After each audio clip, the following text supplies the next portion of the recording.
नरगिस ਉਹ ਵੀ ਆਪਣੇ ਪਤੀ ਹਿੰਦੂ ਪਤੀ ਨਾਲ ਜਗਨਨਾਥਪੁਰੀ ਦੇ ਦਰਸ਼ਨ ਕਰਨ ਗਈ।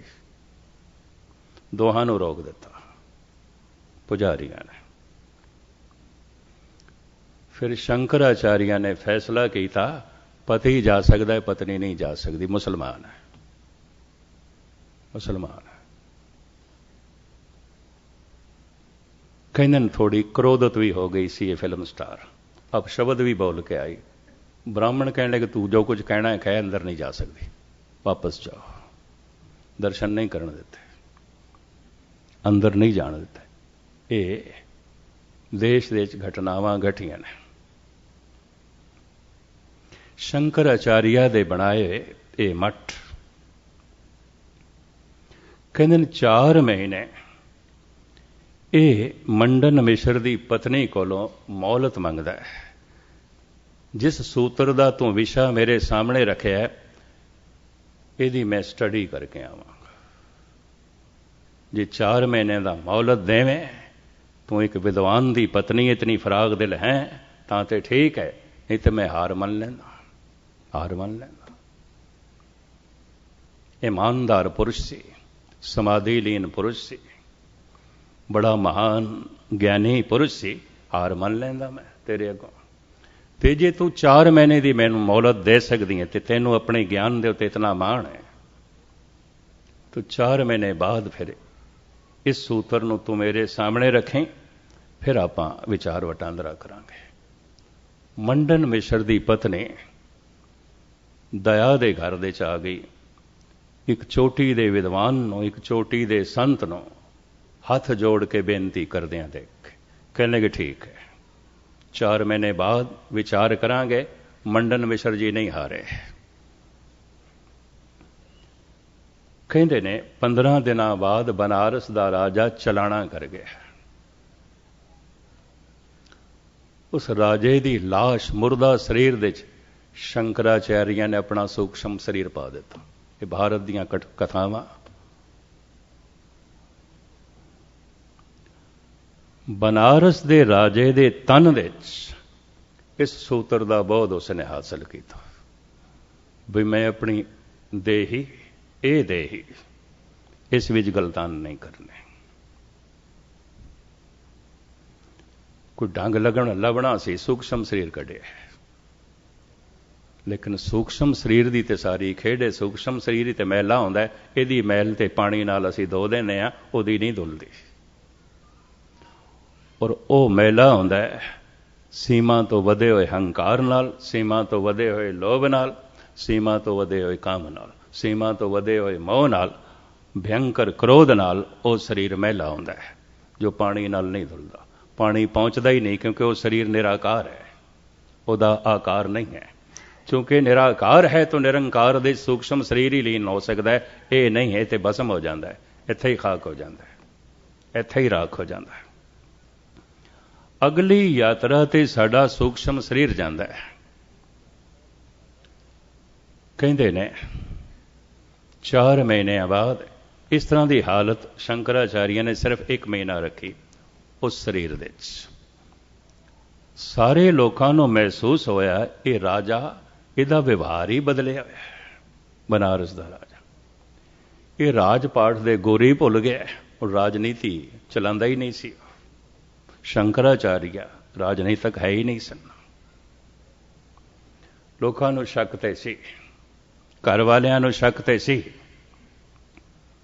भी ये की सिलसिला हो रहा है। इत्थे बिल्कुल बदले प्रकाया हुई शरीर हुई है। ये भेद बाद दे खुले ने। सूक्ष्म शरीर नूं अपने शरीर दे प्रवेश करके मांडला पहुंचे ने शंकराचार्य। कहते ने विचार दे मंडन मिश्र की पत्नी नूं हरा दिता। पर मंडन मिश्र की पत्नी हार मन के एक गल कहती है, मैं थानू बाल ब्रह्मचारी नहीं कहांगी, थोड़ा सूक्ष्म शरीर भ्रष्ट होया है, नहीं कहांगी। तुसी मैनू हरा के भी नहीं हरा सके, तुसी जित के भी पूर्ण तौर पर जेतू नहीं हो। ये गाथावां भारत विच प्रचलित ने। मैं अर्ज करा ये कथा कीर्तन इस स्थूल शरीर वास्ते नहीं है, सूक्ष्म वास्ते है। सूक्ष्म शरीर ਨੂੰ ਚਾਹੀਦਾ ਹੈ ਅੰਨ ਪਾਣੀ। 3.5 ਮਨ ਦੇਹੁਰੀ ਚੱਲੇ ਪਾਣੀ ਅੰਨ। ਇਸ 3.5 ਮਨ ਇਹ ਪੁਰਾਣਾ ਮਨ, 28 ਸੇਰਾਂ ਦਾ ਮਨ, ਬਾਬੇ ਫਰੀਦ ਦੇ ਸਮੇਂ ਮੁਲਤਾਨ ਦੇ ਜੋ ਮਨ ਹੁੰਦਾ ਸੀ, ਇਹ ਤੇ ਅੰਨ ਪਾਣੀ ਦੇ ਆਸਰੇ ਤੇ ਚੱਲਦਾ ਹੈ। ਰੋਜ਼ ਰੋਜ਼ ਮਨੁੱਖ ਨੇ ਭੋਜਨ ਸਵੱਛ ਕਰ ਲਿਆ, ਸਾਫ ਸੁਥਰਾ ਕਰ ਲਿਆ, ਪਾਣੀ ਫਿਲਟਰ ਸ਼ੁਦਾ ਪੀਣ ਲੱਗ ਪਿਆ। ਜਿਤਨਾ ਅੱਜ ਮਨੁੱਖ ਨੇ ਪਾਣੀ ਸਾਫ ਕਰ ਲਿਆ, ਪਹਿਲੇ ਇਤਨਾ ਸਾਫ ਪਾਣੀ ਨਹੀਂ ਪੀਂਦਾ ਸੀ। ਜੋੜਾਂ ਦਾ ਪੀ ਲੈਂਦਾ ਸੀ, ਵਗਦੀਆਂ ਹੋਈਆਂ ਨਦੀਆਂ ਨਾਲਿਆਂ ਦਾ ਪਾਣੀ ਪੀ ਲੈਂਦਾ ਸੀ, ਝੀਲਾਂ ਦਾ ਪੀ ਲੈਂਦਾ ਸੀ। ਕੌਣ ਫਿਲਟਰ ਕਰਦਾ ਸੀ? ਅੱਜ ਉਸ ਦੇ ਚੋਂ ਸਾਰਾ ਪ੍ਰਦੂਸ਼ਣ ਹਟਾ ਕੇ ਸਵੱਛ ਨਿਰਮਲ ਜਲ ਔਰ ਸਵੱਛ ਭੋਜਨ, ਇਸ ਅਸਥੂਲ ਸਰੀਰ ਵਾਸਤੇ ਜਿਤਨਾ ਸਵੱਛ ਭੋਜਨ ਹੋ ਗਿਆ ਹੈ, सूक्ष्म शरीर वास्ते उतना ही गंदा भोजन है। गंदियां फिल्मां, गंदा साहित्य, गंदे दृश्य। फिल्म ਦੇ ਨਾਲ ਕੋਈ ਪੇਟ ਭਰਦਾ ਹੈ, ਕੋਈ ਸਰੀਰ ਦੀ ਲੋੜ ਦੀ ਪੂਰਤੀ ਹੁੰਦੀ ਨਹੀਂ। ਇਹ ਸੂక్ష్ਮ ਸਰੀਰ, ਇਹ ਸਭ ਸੂక్ష్ਮ ਸਰੀਰ ਨੂੰ ਦਿੱਤਾ ਜਾ ਰਿਹਾ। ਇਹ ਗੰਦੇ ਦ੍ਰਿਸ਼ ਅੱਖਾਂ ਦੇ ਰਾਹੀਂ ਸਭ ਸੂక్ష్ਮ ਸਰੀਰ ਦੇ ਜਾਂਦੇ ਨੇ। ਇਹ ਗਲਤ ਕਹਾਣੀਆਂ ਸਭ ਅੱਖਾਂ ਦੇ ਰਾਹੀਂ ਸੂక్ష్ਮ ਸਰੀਰ ਦੇ ਜਾ ਰਹੇ। ਜਿਤਨਾ ਤਨ ਦਾ ਭੋਜਨ ਸਵੱਛ ਹੋਇਆ ਹੈ, उतना ही सूक्ष्म शरीर का भोजन गंदा हो गया। जितना तन लई पानी निर्मल होया है, उतना ही मन की खुराक गंदी हो गई है, गलाजत नाल भर गई। सूक्ष्म शरीर दे प्रेम आउंदा सी, परिवार होंदे सन, रिश्तेदारी आउंदी सी, सारी दुनिया टुटदी जा रही है। नानके दादके सौरे सारी दुनिया टुटदे जा रहे हैं। ਇਹ ਵੀ ਮੈਂ अर्ज करदे हां, ਇੱਕ ਮੂਲ ਜਿਹੜਾ ਸੰਬੰਧ ਹੈ ਜੋ ਨਾਨਕੇ ਦਾਦਕੇ ਸਹੁਰਿਆਂ ਨੂੰ ਜਨਮ ਦਿੰਦਾ ਹੈ, ਪਤੀ ਪਤਨੀ ਦਾ, ਉਹ ਵੀ ਅੱਧੇ ਤੋਂ ਜ਼ਿਆਦਾ ਰਿਸ਼ਤੇ ਤਲਾਕ ਹੋ ਜਾ ਰਹੇ ਨੇ। ਹਾਲਾਤ ਬੁਰੇ ਨੇ। ਭਾਰਤ ਦੇ ਵਿੱਚ ਵੀ ਵਬਾ ਫੈਲ ਗਈ ਹੈ। ਮੈਨੂੰ ਸਰਦਾਰ ਨਰਿੰਦਰ ਸਿੰਘ ਐਡਵੋਕੇਟ ਨੇ ਦੱਸਿਆ ਦਿੱਲੀ ਵਿੱਚ, ਕਹਿੰਦੇ ਗਿਆਨੀ ਜੀ ਕੀ ਕਰੀਏ, 1700 ਮੁਕੱਦਮੇ ਮੇਰੇ ਕੋਲ ਨੇ, ਸਿਰਫ ਮੇਰੇ ਕੋਲ, ਬਾਕੀ ਵਕੀਲਾਂ ਦੀ ਗੱਲ, ਜਿਹਦੇ 'ਚ ਕਿਧਰੇ ਪਤੀ ਨੇ ਤਲਾਕ ਮੰਗਿਆ, ਕਿਧਰੇ ਪਤਨੀ ਨੇ ਮੰਗਿਆ। ਸਿਰਫ ਦਿੱਲੀ ਦੇ 'ਚ ਇੱਕ ਵਕੀਲ ਕੋਲ, ਹਜ਼ਾਰਾਂ ਵਕੀਲ ਨੇ ਉੱਥੇ, ਹਜ਼ਾਰਾਂ ਮੁਕੱਦਮੇ ਨੇ, ਤੇ ਸਿਰਫ ਦਿੱਲੀ ਦੇ 'ਚ, ਤੇ ਸਾਰੇ ਦੇਸ਼ 'ਚ ਕਿਤਨੇ ਆਉਣਗੇ?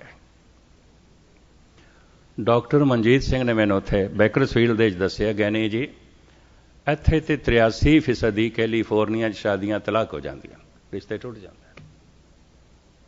83%, 83% ਟੁੱਟ ਜਾਂਦੇ ਨੇ।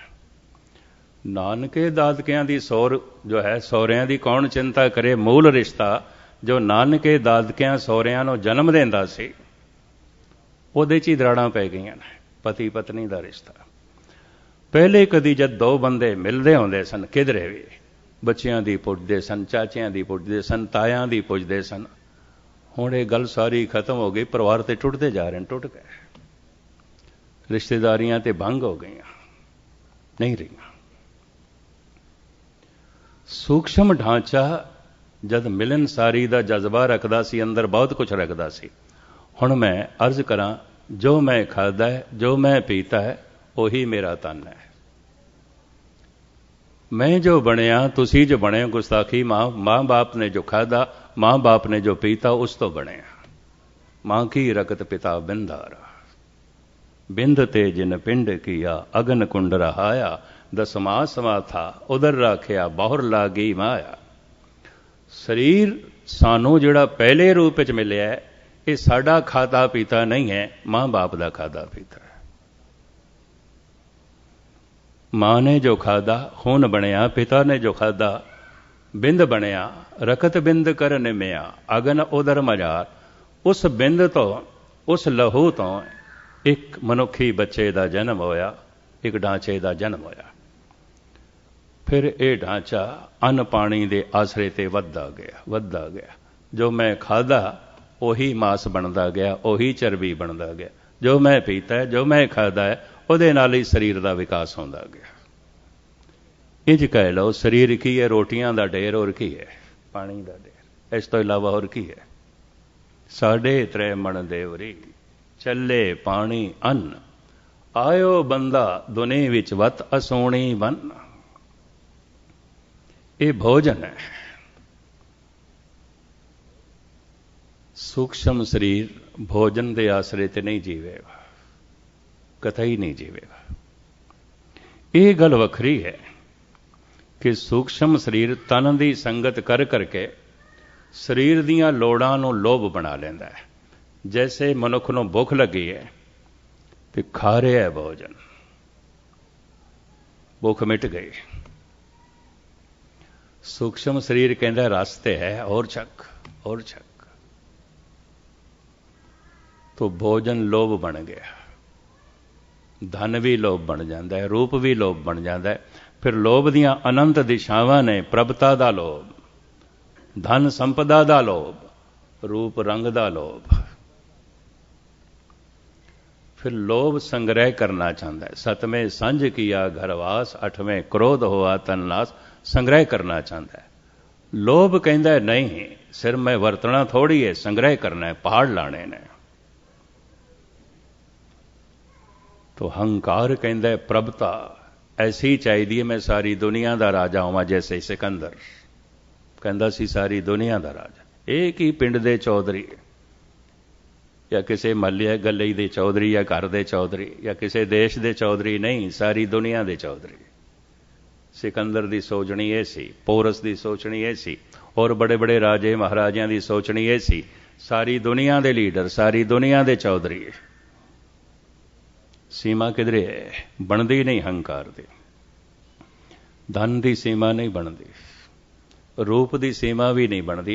मेरे पढ़न दे चाया इस वक्त मराको के बादशाह की 1000 बेगमां है। इस तो पहले जिहड़ा निज़ाम हैदराबाद सी उसदियां 600 बेगमां सन।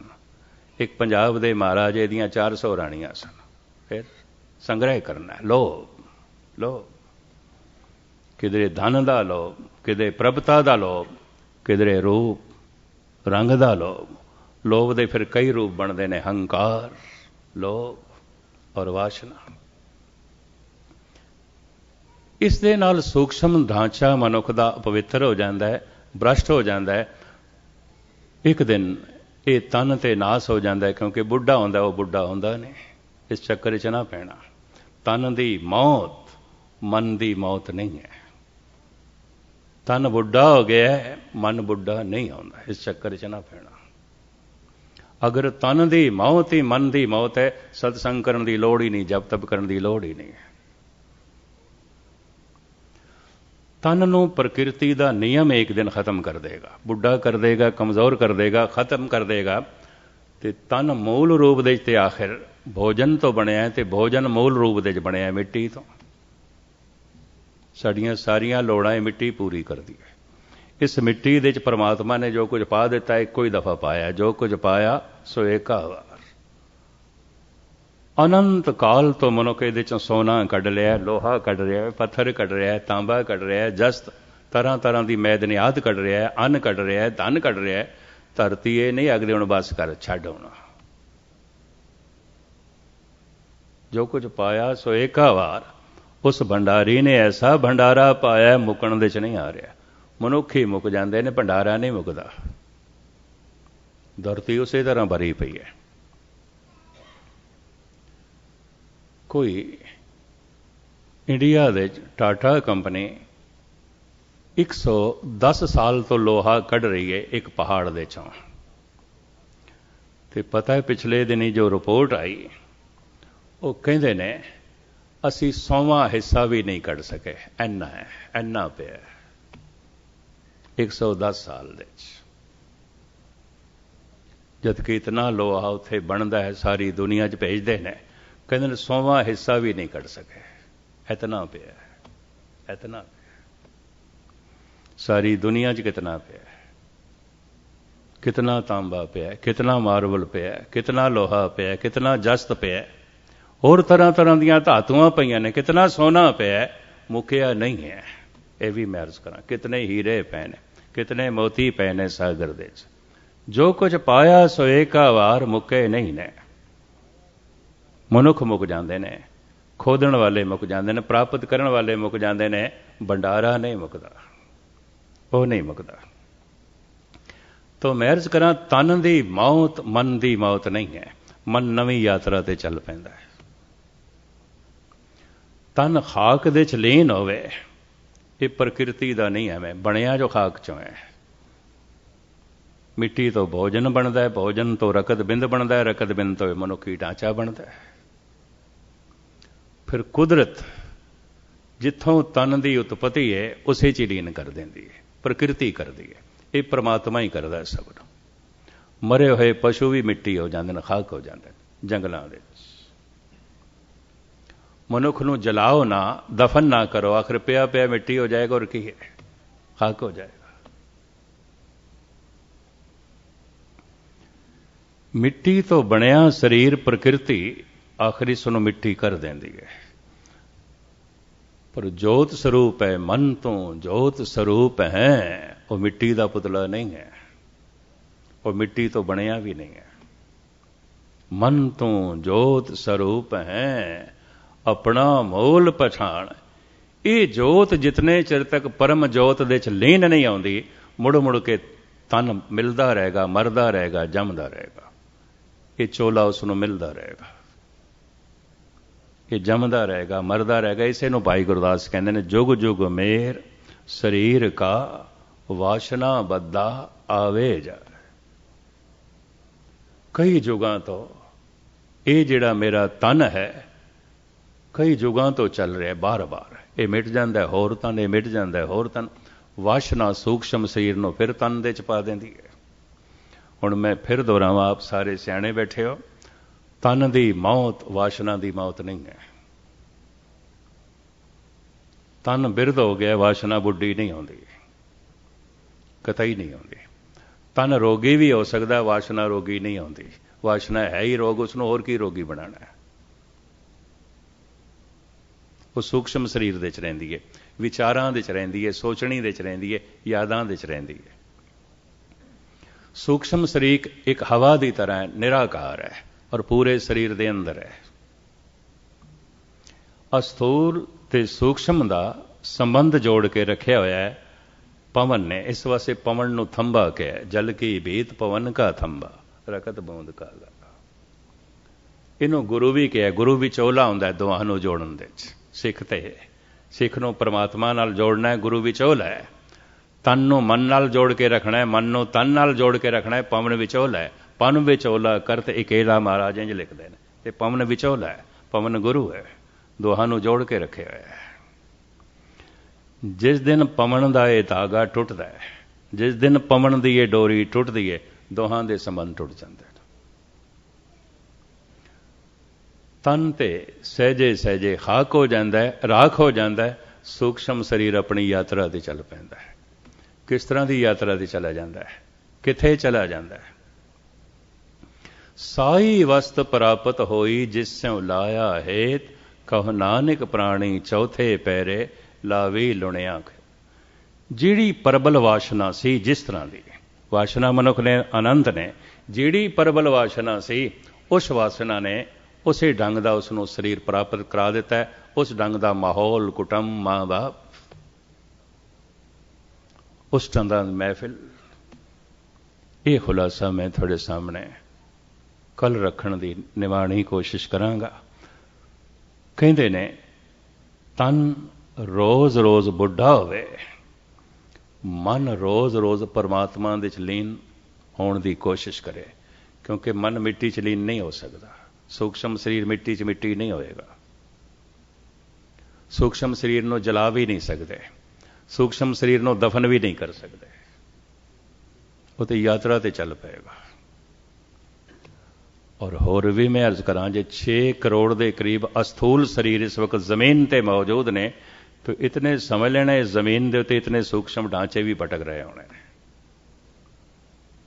ਇਹਨਾਂ 6 ਕਰੋੜ ਮਨੁੱਖਾਂ ਦੇ ਵਿੱਚ ਕੁਝ ਚੰਗੇ ਨੇ, ਕੁਝ ਮਾੜੇ ਨੇ, ਕੁਝ ਬਹੁਤ ਮਾੜੇ ਨੇ। ਉਹ ਜਿਹੜੇ ਸੂਖਸ਼ਮ ਸਰੀਰ ਨੇ, ਉਹ ਜਿਹੜੇ ਬਹੁਤ ਚੰਗੇ ਨੇ, ਉਹਨਾਂ ਨੂੰ ਦੇਵਤਾ ਕਹਿੰਦੇ ਨੇ। ਜਿਹੜੇ ਥੋੜੇ ਜਿਹਾ ਮਾੜੇ ਨੇ, ਭੂਤ ਕਹਿੰਦੇ ਨੇ, ਪ੍ਰੇਤ ਕਹਿੰਦੇ ਨੇ, ਬਹੁਤ ਮਾੜੇ ਨੇ, ਪਿਸਾਚ ਕਹਿੰਦੇ ਨੇ, कहूँ भय किन्नर पिसाच कहूँ प्रेत। गुरु गोबिंद सिंह जी ਇਹ ਵੀ ਅਰਬਾਂ ਖਰਬਾਂ ਦੀ ਤਾਦਾਦ ਵਿੱਚ ਮੌਜੂਦ ਨੇ ਸਾਰੇ ਬ੍ਰਹਿਮੰਡ ਦੇ ਵਿੱਚ। 6 ਅਰਬ ਅੱਜ ਸਾਰੀ ਦੁਨੀਆ ਦੀ ਮਨੁੱਖਾਂ ਦੀ ਆਬਾਦੀ ਹੈ। ਪਸ਼ੂ ਪਕਸ਼ੀਆਂ ਦੀ ਗਿਣੀ ਤੇ ਬਹੁਤ ਲੰਬੀ ਚੌੜੀ। ਇਤਨੇ ਹੀ ਸੂਖਸ਼ਮ ਸਰੀਰ ਮੌਜੂਦ ਨੇ। ਮਾਤਾ ਦੇ ਗਰਭ ਦੇ ਵਿੱਚ ਸੂਖਸ਼ਮ ਢਾਂਚਾ ਪ੍ਰਵੇਸ਼ ਕਰਦਾ ਹੈ ਜਦ ਸੰਜੋਗ ਦੇ ਸਾਧਨ ਇਕੱਠੇ ਹੋ ਜਾਣ, ਰਕਤ ਬਿੰਦ ਇਕੱਠਾ ਹੋ ਜਾਏ, ਇਹ ਸੂਖਸ਼ਮ ਸਰੀਰ ਪ੍ਰਵੇਸ਼ ਕਰ ਜਾਂਦਾ।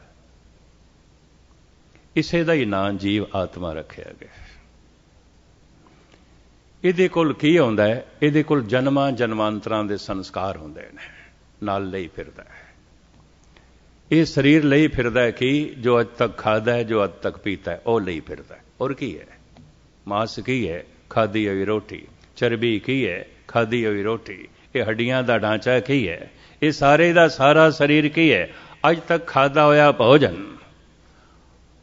ਮਨ ਜਿਨ੍ਹਾਂ ਜਿਨ੍ਹਾਂ ਕਰਮਾਂ ਦੇ ਚ ਲੀਨ ਰਿਹਾ, ਉਹਦੇ ਜੋ ਸੰਸਕਾਰ ਬਣੇ ਨੇ, ਉਹੀ ਸੂਖਸ਼ਮ ਸਰੀਰ ਲਈ ਫਿਰਦਾ ਹੈ। ਉਹੀ ਲਈ ਫਿਰਦਾ, ਉਹੀ ਲਈ ਫਿਰਦਾ ਹੈ।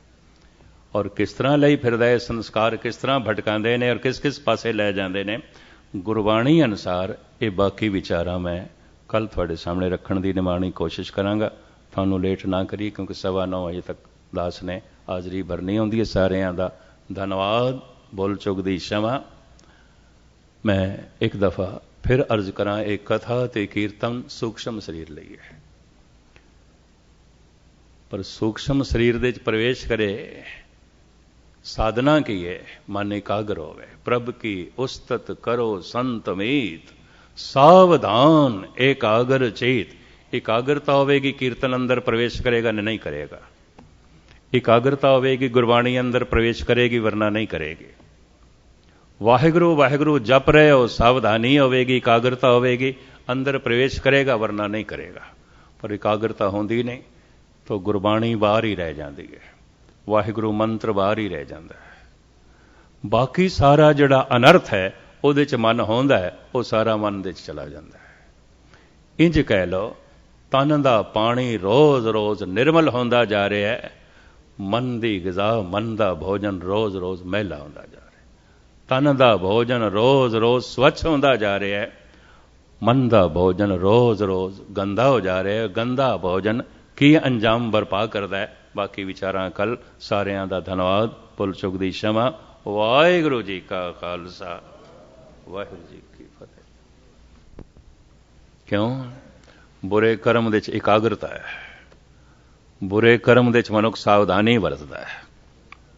ਬੁਰੇ ਕਰਮ ਦੇ 'ਚ ਮਨੁੱਖ ਪੂਰਾ ਸੁਚੇਤ ਹੈ। ਡਰ ਹੈ ਸਮਾਜ ਦਾ, ਕਾਨੂੰਨ ਦਾ। ਤੋ ਰੋਜ਼ ਰੋਜ਼ ਸਾਰੀ ਦੁਨੀਆ ਦਾ ਸਮਾਜ ਬੁਰਾ ਹੁੰਦਾ ਜਾ ਰਿਹਾ ਹੈ, ਬੁਰਾ ਹੁੰਦਾ ਜਾ ਰਿਹਾ ਹੈ। ਰੋਜ਼ ਰੋਜ਼ ਦੁਨੀਆ ਦੇ 'ਚ ਭਲਾਈ ਘਟਦੀ ਜਾ ਰਹੀ ਹੈ, ਕਿਉਂਕਿ ਭਲਾ ਕਰਮ ਮਨ ਨਾਲ ਹੁੰਦਾ ਹੀ ਨਹੀਂ, ਕਰਦੇ ਹੀ ਨਹੀਂ ਲੋਕੀ। ਪੂਰਾ ਮਨ ਉਹਦੇ 'ਚ ਆਉਂਦਾ ਹੀ ਨਹੀਂ।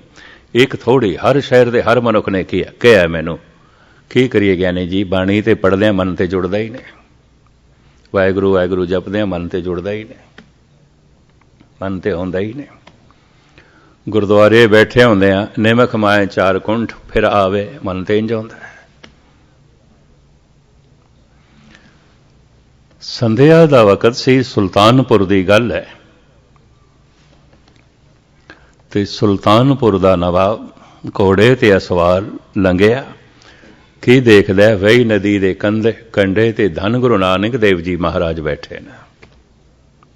ਘੋੜੇ ਤੋਂ ਉਤਰਾ, ਸਲਾਮ ਕਰਕੇ ਕਹਿੰਦਾ, ਨਾਨਕ ਜੀ ਤੁਸੀਂ ਕਹਿੰਦੇ ਹੋ ਰਾਮ ਤੇ ਅੱਲਾ ਇੱਕੋ ਹੀ ਹੈ, ਇੱਕੋ ਹੀ ਹੈ। ਤੇ ਸਤਿਗੁਰ ਕਹਿੰਦੇ ਨੇ ਇਹਦੇ 'ਚ ਕੀ ਸ਼ੱਕ ਹੈ? ਇੱਕੋ ਹੀ ਹੈ, ਤੇ ਨਾਮ ਅਲੱਗ ਅਲੱਗ ਨੇ। ਹਸਤੀ ਤੇ ਇੱਕੋ ਹੀ ਹੈ। ਇਹ ਤੇ ਭਾਸ਼ਾ ਦੇ ਹਿਸਾਬ ਨਾਲ ਨਾਮ ਅਲੱਗ ਅਲੱਗ ਨੇ। ਔਰ ਗੁਰੂ ਨਾਨਕ ਦੇਵ ਜੀ ਮਹਾਰਾਜ ਦੇ ਬੋਲ, ਬਲਹਾਰੀ ਜਾਉ ਜੇਤੇ ਤੇਰੇ ਨਾਮ ਹੈ। ਔਰ ਸਾਰੇ ਨਾਮ ਅਵਤਾਰਾਂ ਦੇ ਮਨੁੱਖਾਂ ਦੇ ਰੱਖੇ ਹੋਏ ਨੇ। ਉਂਝ ਪਰਮਾਤਮਾ ਦਾ ਕੋਈ ਨਾਮ ਨਹੀਂ। ਅਨਾਮ ਹੈ, ਅਠਾਮ ਹੈ। ਸਾਡਾ ਵੀ ਕੋਈ ਨਾਮ ਨਹੀਂ। ਨਾਮ ਲੈ ਕੇ ਜੰਮਦੇ ਹਾਂ, ਬਾਅਦ ਵਿੱਚ ਸਾਨੂੰ ਨਾਮ ਦਿੱਤਾ ਜਾਂਦਾ ਹੈ। ਸੰਸਾਰ ਦੇ ਵਿੱਚ ਹਰ ਵਸਤੂ ਅਨਾਮ ਹੈ, ਕੋਈ ਨਾਮ ਨਹੀਂ ਹੈ।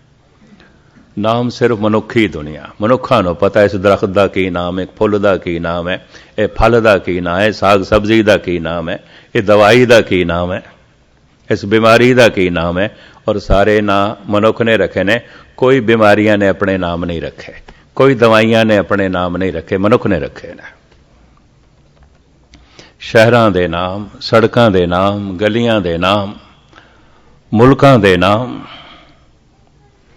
ਮਜ਼ਹਬਾਂ ਦੇ ਨਾਮ, ਇਹ ਸਭ ਮਨੁੱਖ ਨੇ ਰੱਖੇ ਨੇ। ਤੱਤਾਂ ਦੇ ਨਾਮ, ਇਹ ਧਰਤੀ ਹੈ, ਪਵਨ ਹੈ, ਪਾਣੀ ਹੈ, ਅਗਨੀ ਹੈ, ਆਕਾਸ਼ ਹੈ, ਮਨੁੱਖ ਨੇ ਰੱਖੇ ਨੇ।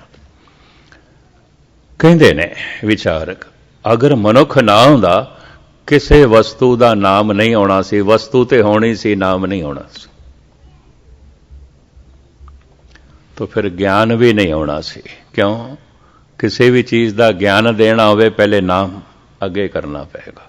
ਨਾਮ ਤੋਂ ਬਿਨਾਂ ਗਿਆਨ ਨਹੀਂ ਦਿੱਤਾ ਜਾ ਸਕਦਾ। ਜੈਸੇ ਇੱਕ ਨਿੱਕਾ ਜਿਹਾ ਮੈਂ ਉਦਾਹਰਣ ਦਿਆਂ ਵੀ ਮੈਂ ਤੁਹਾਨੂੰ ਆਖਾਂ ਇਸ ਇਲਾਕੇ 'ਚ ਮੇਰਾ ਇੱਕ ਮਿੱਤਰ ਰਹਿੰਦਾ ਹੈ, ਬਚਪਨ ਦਾ ਦੋਸਤ, ਤੇ ਮੈਂ ਉਸ ਨੂੰ ਮਿਲਣਾ, ਮੈਨੂੰ ਉਹਦਾ ਥਾਂ ਟਿਕਾਣਾ ਦੱਸੋ। ਤੇ ਤੁਸੀਂ ਇਹ ਆਖੋਗੇ ਉਹਦਾ ਨਾਂ ਕੀ ਹੈ?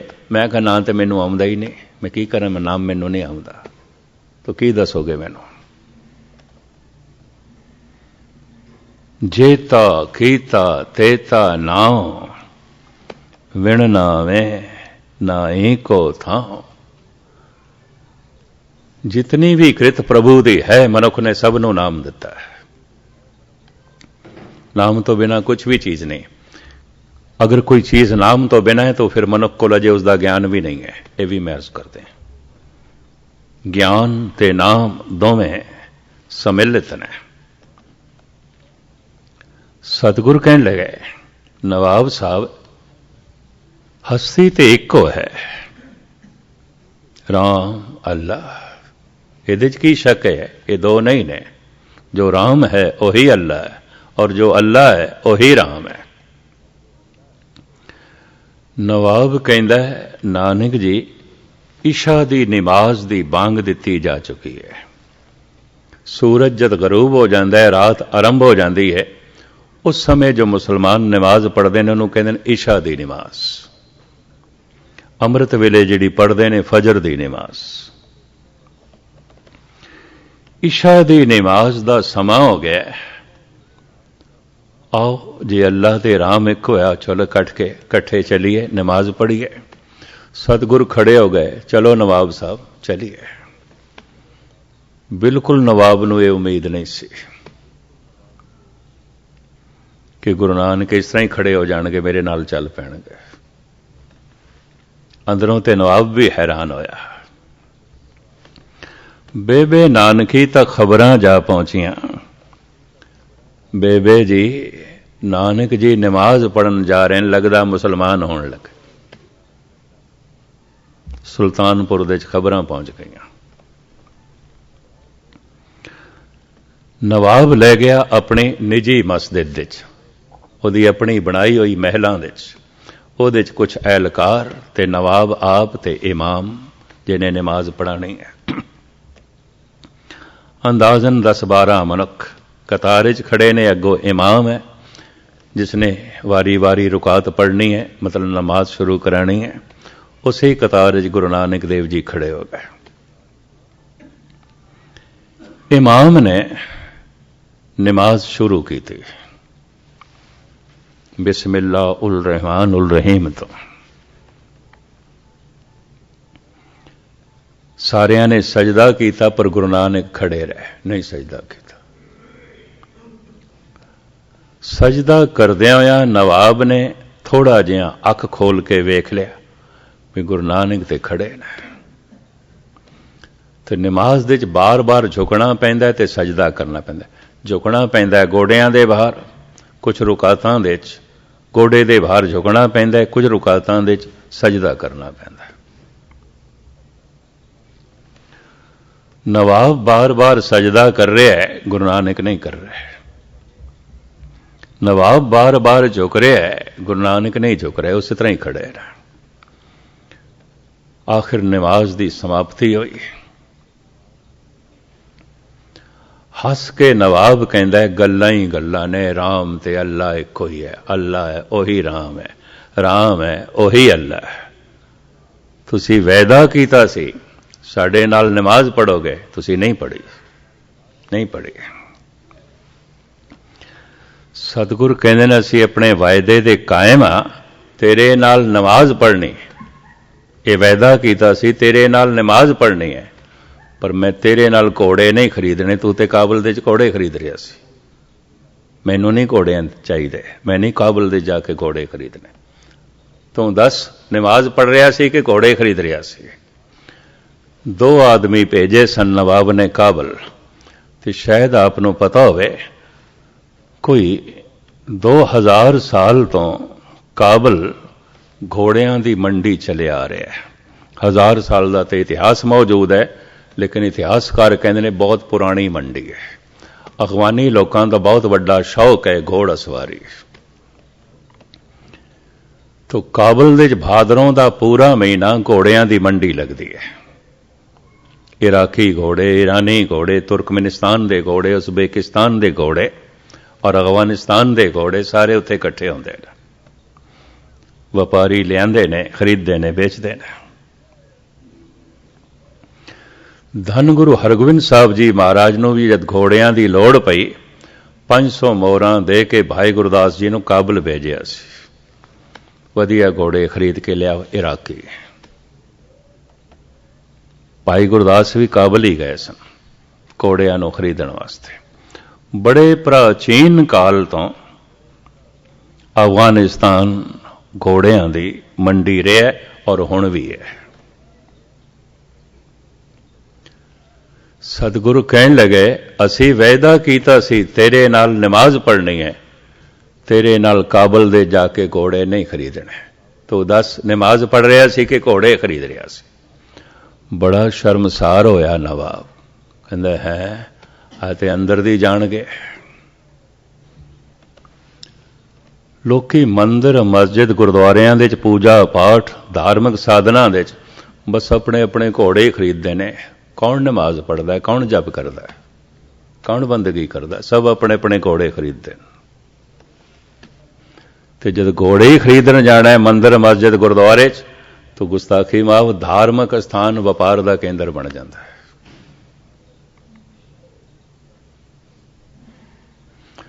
तो फिर व्यापार दे जिहड़ियां बेईमानियां होंदियां ने, कारोबार दे जिहड़ी हेरा फेरी होंदी है वो मंदिर मस्जिद गुरुद्वारियां च भी होवेगी, रज के होवेगी। खैर इन्ना ही मैं अर्ज करा मुख्तसर। प्रभ की उस्तत करो संत मीत, सावधान एकाग्र चेत। कामना मन नूं नाम नाल नहीं जुड़न देगी, कामना मन नूं कीर्तन नाल नहीं जुड़न देगी, कामना मन नूं जप नाल नहीं जुड़न देगी। कम से कम 24 घंटियां मनुख अद्धा घंटा भी अभ्यास करे, कल तो संकल्प करे कि जिस समय मैं नितनेम करना है मैं कामना नूं नेड़े आण ही नहीं देना, उस समय तो नहीं आण देना। रोज रोज मनुख अपनी कामनावां तो हारेगा, हारदा है, रोज हार होंदी है। और निराश होकर फिर मनुख संकल्प करना ही छड़ देंदा, ठीक है कामना करके ही जपांगे, कामना करके ही करा। हर मनुख अपनी वासना दे हत्थों हारिया होया है, हर मनुख अपनी कामनावां दे हत्थों हारिया होया है। कामनावां कीर्तन कथा जप नाल जुड़न नहीं देंदियां, कामनावां कई दफा मंदिर मस्जिद गुरुद्वारे आण नहीं देंदियां, कुछ भी नहीं करन देंदियां।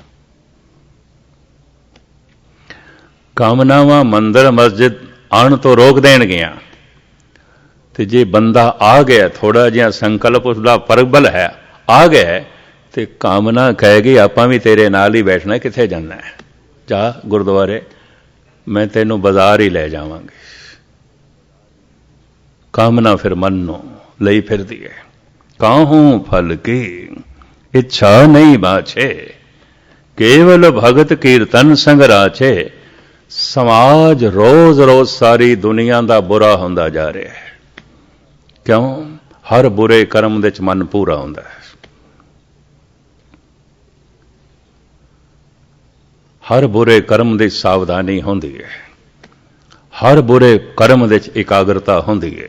क्यों? खतरा कानून ਦਾ, खतरा समाज ਦਾ, ਪਕੜੇ ਜਾਵਾਂਗੇ।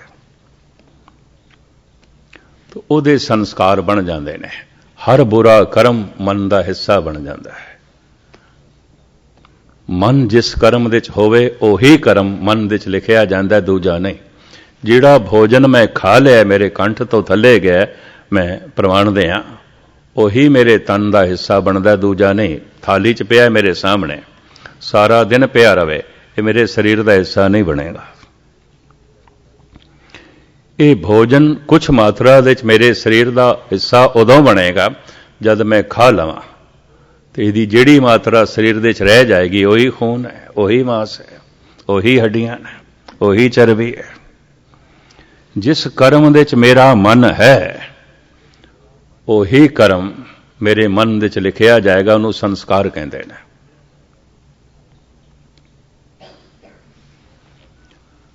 ਔਰ ਜਿਹੜਾ ਕਰਮ ਮਨ ਕਰਕੇ ਪੂਰਾ ਕੀਤਾ ਹੈ ਉਹ ਫਿਰ ਵਿਚਾਰਾਂ 'ਚ ਚਲੇਗਾ, ਕਿਉਂਕਿ ਮਨ ਨਾਲ ਕੀਤਾ ਹੈ, ਪੂਰੀ ਇਕਾਗਰਤਾ ਨਾਲ ਕੀਤਾ ਹੈ।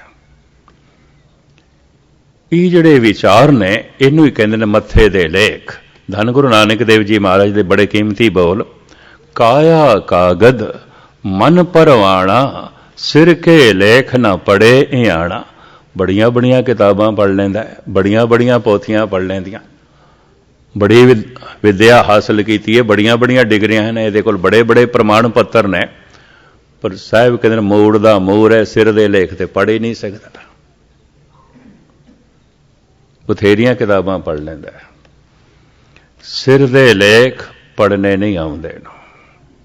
ਕਾਇਆ ਕਾਗਦ ਮਨ ਪਰਵਾਣਾ, ਮਨ ਪ੍ਰਵਾਣਾ ਹੈ, ਲਿਖਿਆ ਹੋਇਆ ਲੇਖ ਹੈ, ਮਨ ਨੂੰ ਪੜ੍ਹਨਾ ਨਹੀਂ ਆਉਂਦਾ। ਇਹ ਸਿਰ ਦੇ ਲੇਖਾਂ ਨੂੰ ਪੜ੍ਹਨਾ ਨਹੀਂ ਆਉਂਦਾ ਜੋ ਸਿਰ ਦੇ 'ਚ ਵਿਚਾਰ ਚੱਲਦੇ ਰਹਿੰਦੇ ਨੇ, ਸੋਚਣੀ ਚੱਲਦੀ ਰਹਿੰਦੀ ਹੈ, ਯਾਦਾਂ ਚੱਲਦੀਆਂ ਰਹਿੰਦੀਆਂ ਨੇ।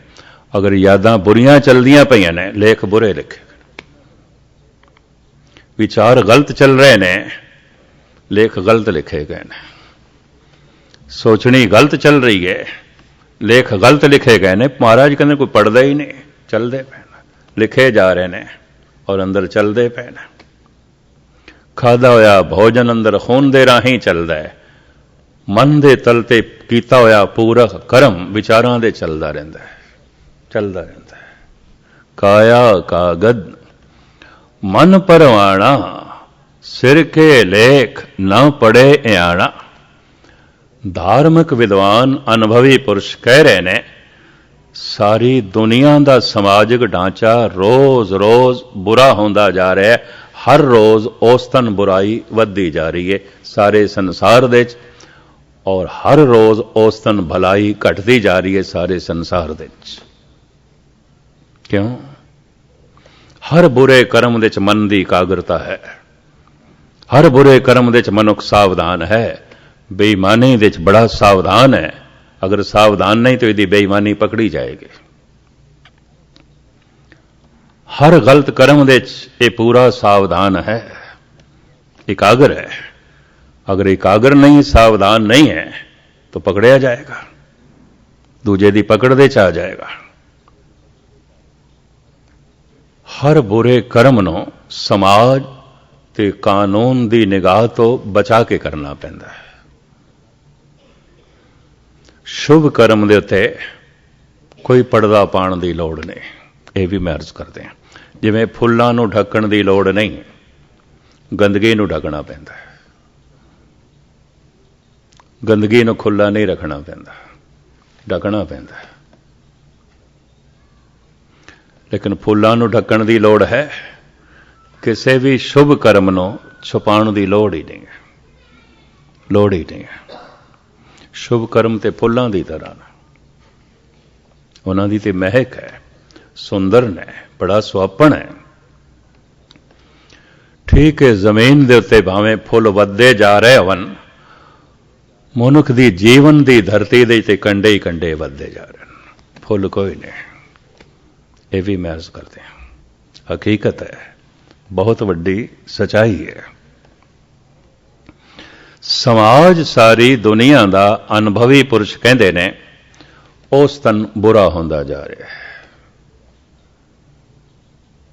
बाजार दे च बुराई, घर बाहर दे च बुराई, गुस्ताखी माफ, बार बार माफी मैं मंग रहा, मंदिर मस्जिद गुरुद्वारियां च बुराई लै जांदियां ने पग्गां बाजार दे च, लै जांदियां ने पग्गां मंदिर मस्जिद गुरुद्वारियां च। बुरे कर्म होंदे ने संसार दे च, बुरे कर्म तीर्थां ते भी होंदे ने, मंदिरां च भी होंदे ने। समुचा संसार दा समाजिक ढांचा रोज रोज बुरा होंदा जा रहा है। बुरा होंदा जा रहा है क्यों? बुरे कर्म दे च पूरी एकाग्रता है, मन का हिस्सा बन जाता है। तो जिहड़ा कर्म मन का हिस्सा बन गया, मन फिर प्रेरदा उस कर्म नूं, वो करना है, फिर करना है, क्योंकि विचारां च चलदा है, सोचनी चलदा है।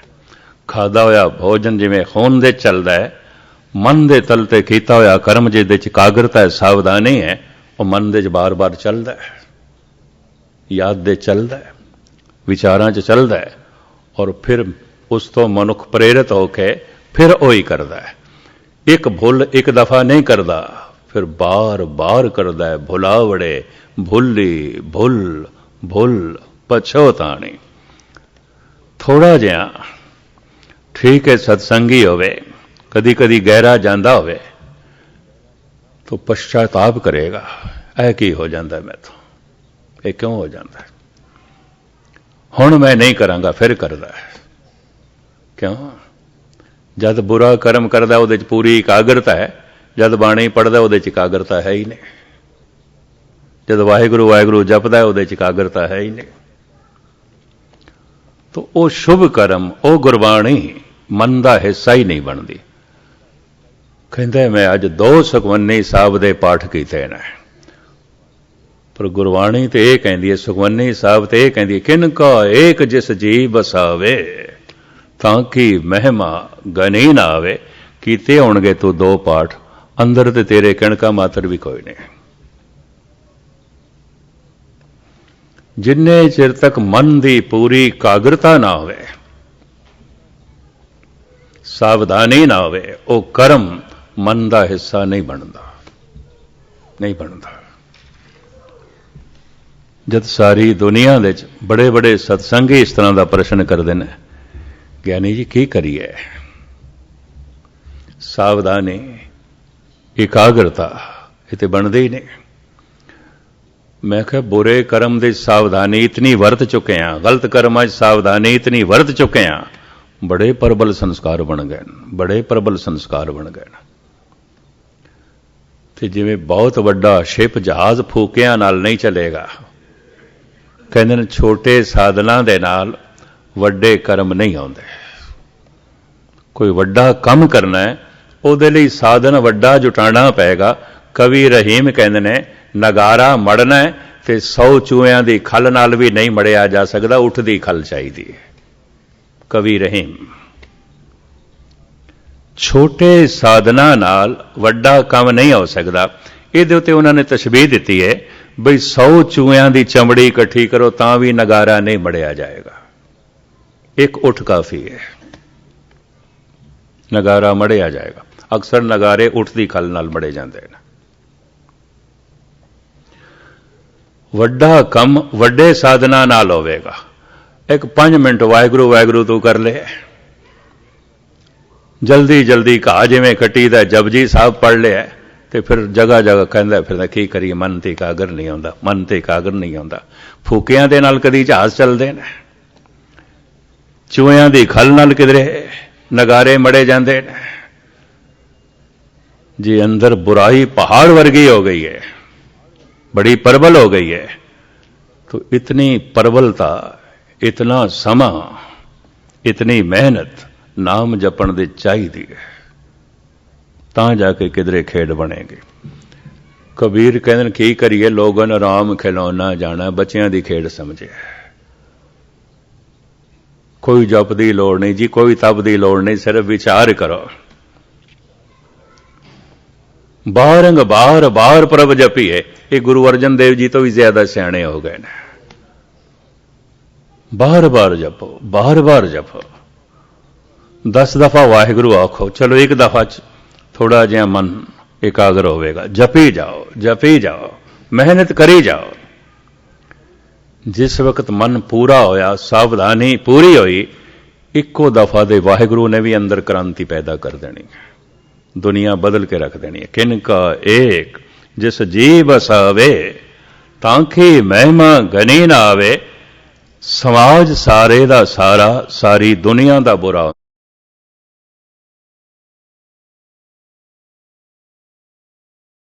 ਹੁੰਦਾ ਜਾ ਰਿਹਾ ਹੈ। ਇਹ ਵੀ ਮੈਂ ਅਰਜ਼ ਕਰਾਂ, ਸਿਰਫ ਇੱਕ ਦੇਸ਼ ਦੀ ਗੱਲ ਨਹੀਂ ਹੈ। क्यों हर बुरे कर्म दे च मन एकाग्र है और पूरा कर्म फिर आदत बन गई, सुभाव बन गया। कर्म, संस्कार, सुभाव। एक कर्म मैं अज कीता है बुरा, ਉਹਦੇ ਥੋੜੇ ਜਿਹਾ ਸੰਸਕਾਰ ਬਣੇ ਨੇ। ਉਹਨਾਂ ਸੰਸਕਾਰਾਂ ਨੇ ਮੈਨੂੰ ਫਿਰ ਪ੍ਰੇਰਿਆ, ਮੈਂ ਫਿਰ ਕੀਤਾ ਹੈ। ਸੰਸਕਾਰ ਜ਼ਰਾ ਹੋਰ ਪ੍ਰਬਲ ਬਣ ਗਏ ਨੇ। ਉਹਨਾਂ ਪ੍ਰਬਲ ਸੰਸਕਾਰਾਂ ਨੇ ਮੈਨੂੰ ਫਿਰ ਪ੍ਰੇਰਿਆ, ਮੈਂ ਫਿਰ ਕੀਤਾ ਹੈ। ਸੰਸਕਾਰ ਜ਼ਰਾ ਹੋਰ ਪ੍ਰਬਲ ਬਣ ਗਏ ਨੇ। ਬਾਰ-ਬਾਰ ਉਹ ਕਰਮ ਰਿਪੀਟ ਕਰਦੇ ਆ, ਸੁਭਾਅ ਬਣ ਜਾਂਦਾ। ਕਹਿੰਦੇ ਨੇ ਕਰਮ ਬਦਲੇ ਜਾ ਸਕਦੇ ਨੇ, ਸੰਸਕਾਰ ਬਦਲੇ ਜਾ ਸਕਦੇ ਨੇ, ਸੁਭਾਅ ਨਹੀਂ ਬਦਲਿਆ ਜਾ ਸਕਦਾ। ਸੁਭਾਅ ਨਹੀਂ ਬਦਲਿਆ ਜਾ ਸਕਦਾ।